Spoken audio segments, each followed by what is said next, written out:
Do you feel like your relationships with many people is being destroyed by this condition?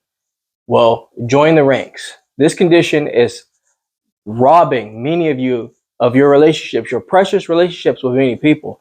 And in today's video, I'm going to be breaking down some things that I did during the way, as well as giving you some motivation, some tips, some things that are going to help you get through what you're facing when it comes to Eustachian Tube Dysfunction, tinnitus. I've surfed the web. I surf the web and I observe and I analyze how things are going. I want to see how, if things are improving at all, and it doesn't seem like it is at all, to be honest. And so some of you have reached out to me in regards to how do I manage my relationships. That could be relationships with spouse, relationships with family, relationships with friends, co-workers. It's just becoming a major, major crisis right now. And it's only going to go up. And some of you might ask, well, why suddenly is this condition going up? Like, why is the condition becoming more prominent now in the society, and why are we hearing about it more? Well, it's because of the world we live in now. We just got out of COVID. It feels like we just got out of it a year ago. It's been 2 to 3 years that we are out of the peak of it, but it's definitely going to be its highs and lows in terms of COVID, but in terms of the new age of work at home, remote life, the way technology is going, how everyone seems to be on their phones, because that's just the way we have to function these days. It's becoming a major problem. And if you do your research and you look on it, the numbers for those cases, those diagnoses, those cases out there are just going up. It's climbing. Text neck is becoming more prominent now than it ever has before. And so that's why I have dedicated a lot more time, probably all of my time, in helping those out there. In this particular video, it's how to rekindle broken relationships. And because if your mental health is taking a hit, you're taking a major hit in the mental health side of things, it's going to be hard to maintain a relationship with anybody. You're having a hard time maintaining a relationship with how you do things now, how you function. Life has become this new thing now. And I just want all of you to know that this is not the norm. I did a video recently about pretty much erasing the idea that this is the norm. This is norm life. This is not norm life. This is not YOLO. This is not any of that stuff. This is a real deal situation. And, we have to take it that way. We have to bring the awareness out there. In terms of relationships, I felt like I did a pretty decent job with my relationships when I had this condition, when I had ETD. It was, I want to say 2016. I was sitting in an interview and I was having a panel interview, and I remember I was starting to have that swishing, annoying, clicking sound, and it was going off like crazy. And I could tell you right now why it was going off like crazy. It was because I was stressing that I was gonna, that I might not get this position. And I really wanted this position. It was in a good location. It matched all my criteria. And I was sitting there stressing. I felt my blood pressure going up. And there you go. The ears just start cracking and clicking and swishing and all the things that all of you have described. I just sat there, tried to keep a smile on my face while all this stuff was going on. And I think a lot of you are trying to do that as well. You're trying to maintain a normal balance. You're trying to maintain a normal persona with all this going on. It's pretty difficult to do that, actually. And so I remember sitting there, and thankfully I got the position. I was hired, but I just remember walking out of there, and I was doing the Valsalva maneuver on my way walking to the car, and I was just like, oh man. So I got at that time I didn't know I had the position, but as I'm walking to the car, I was telling myself, oh, how am I gonna, if I do get offered this position, how am I gonna function in this role with all of this going on? How am I gonna explain to people here, like, hey, I'm sorry, I might not do well. I have Eustachian Tube Dysfunction. It's different than saying I might have I have an ear infection or I get occasional migraines. I mean, you don't want to tell them that either, but it makes the story end when you tell them something as common as a migraine, or I have some kind of I have allergies, and allergies was my go-to thing. I remember using allergies a lot as my little go-to thing to like excuse myself from having to explain all of what I was going through. But relationships, trying to maintain relationships. But anyways, long story short, I did get the position, and I worked the position for 6 years, and I did pretty well. And this is what I want to tie all this into for all of you out there watching, wanting to know, okay, get into this. What are you saying? In that duration of the 6 years, I was healed during that time frame. I healed. I particularly remember the moment I was working, and I said, I actually feel pretty good, and I just rode that momentum all the way until it was gone. See, a lot of you don't believe it can happen for you. A lot of you don't think it's going to happen soon. You know, you might feel like it's never going to happen. And I want all of you to know that it was just me getting this new job, jumping out there, not really knowing if I can maintain this position or not. But I just jumped out there and I said, you know what? I need this role. This role needs me. I'm going to go ahead and do it. I'm going to go ahead and work this role and this new position I got. And I'm just going to do this. And if I can't do it, I can't do it. I'm going to try my best. And I was so distracted and, you know, just so like in awe of getting this position that it slowly started to decrease my other concerns. And that's why I want to tell a lot of you is that you might be spending too much time thinking about how badly you feel. And I know that's hard to say, but you might be spending too much time like analyzing yourself, basically. That's what I wanted to say. Because the more you analyze, you can say all of you can say you don't stress, or you can say, I don't do that.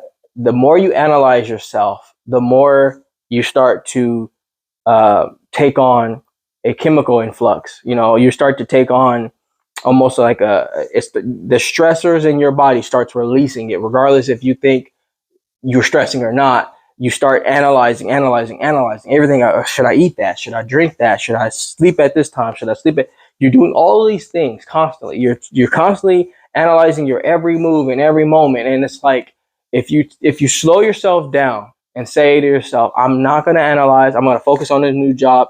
My new job is going to take my attention. Or if you have a new baby, I had both. I had a new child and a new job. And I said, you know what? I can't be like this. You almost have to take what you have placed before you and just and embellish that a little longer. Stay with that. Focus on what you have in front of you and what you want to do better at. I mean, we all have goals. We all want to achieve something, great. And so when you start to get into that perspective, okay, I'm going to focus on being the best father possible. I'm going to focus on being a great employee so I could be the best father and then be the best husband. You have to kind of gravitate towards a passion of some sort.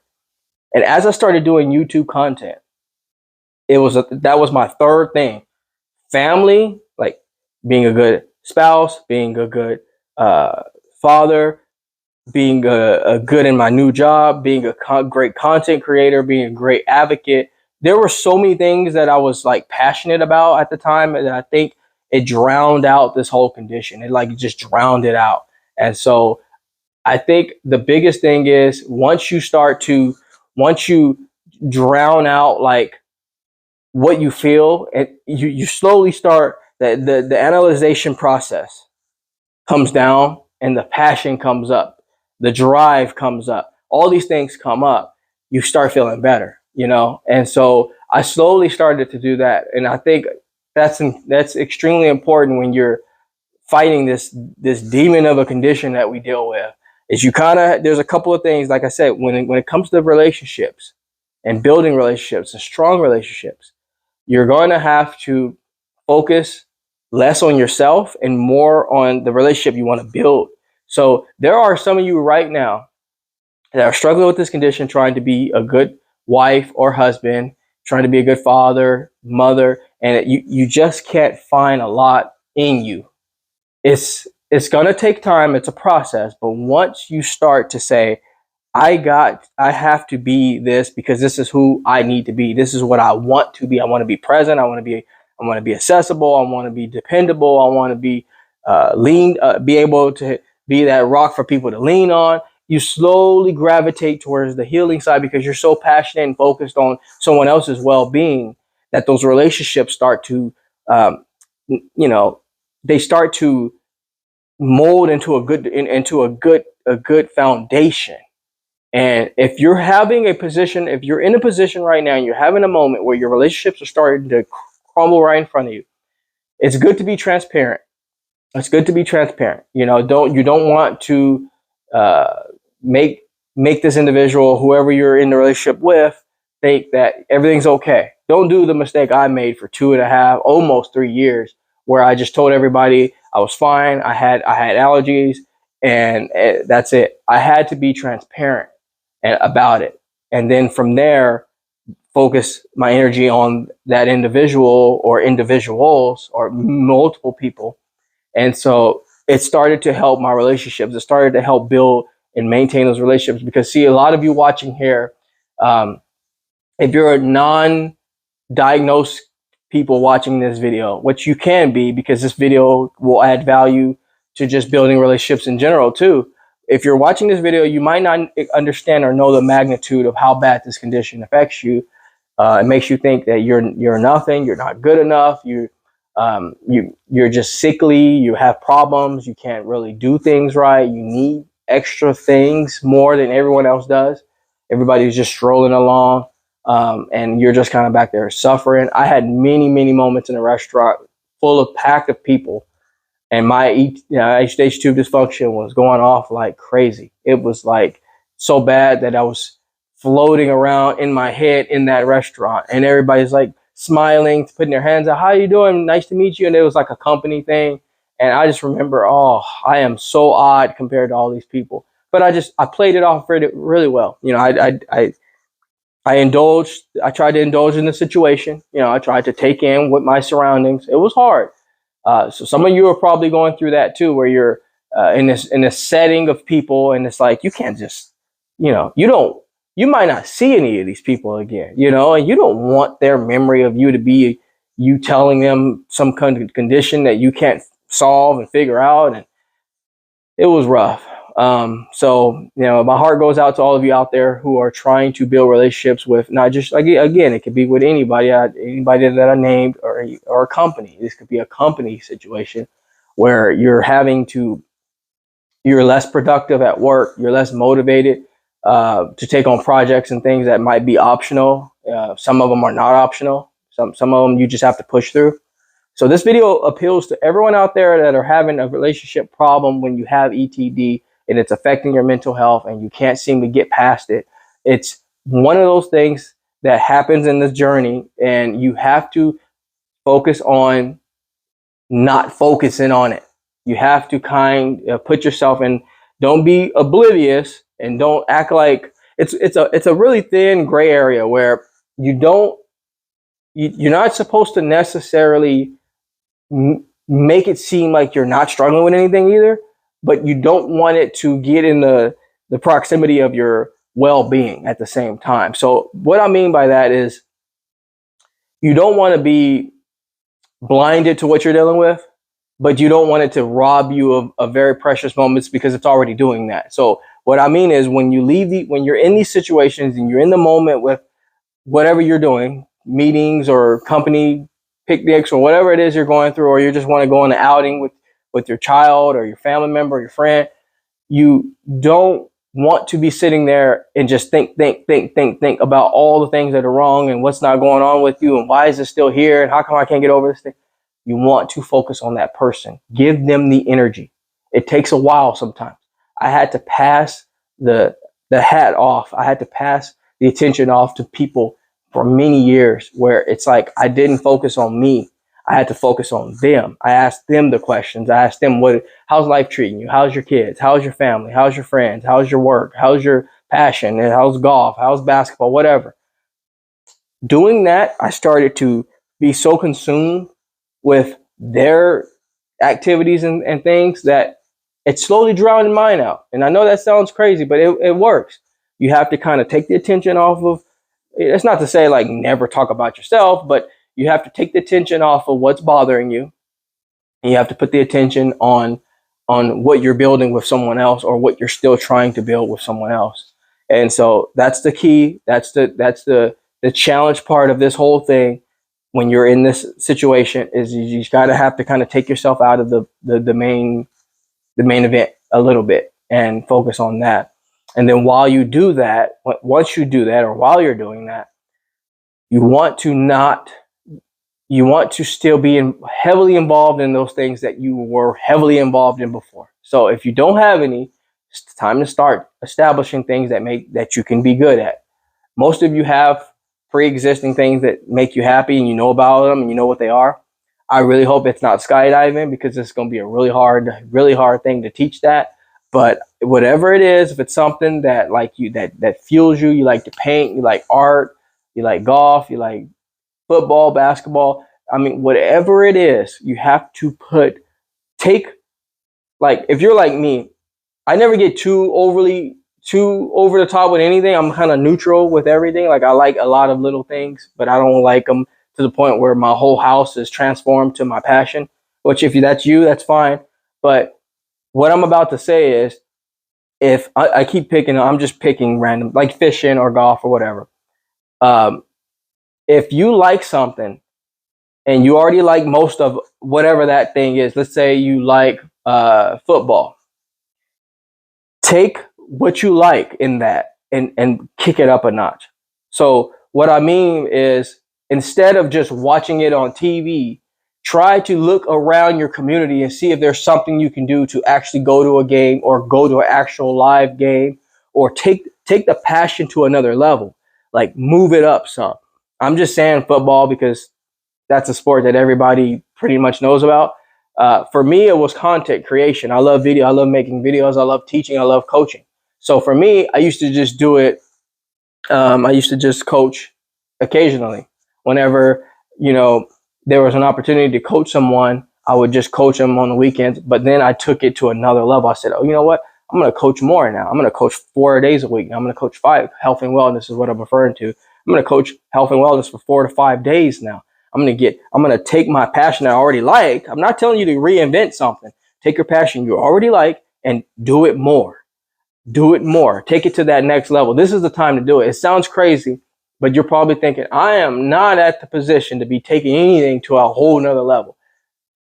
You are. Trust me. I've had this condition. I know how it works. I feel how it works. You have to do more of what you think you cannot do in order to get through what you think you cannot get through. And when you do that, you take it to another level, a good level, take it a little higher. You start to drown out the idea that you couldn't do it down, and the idea that you can do it up. So you do more of what you feel good at doing, what you always wanted to do, and do less the thinking, less of the doubts, less of the concerns. And over time, it gradually levels itself out.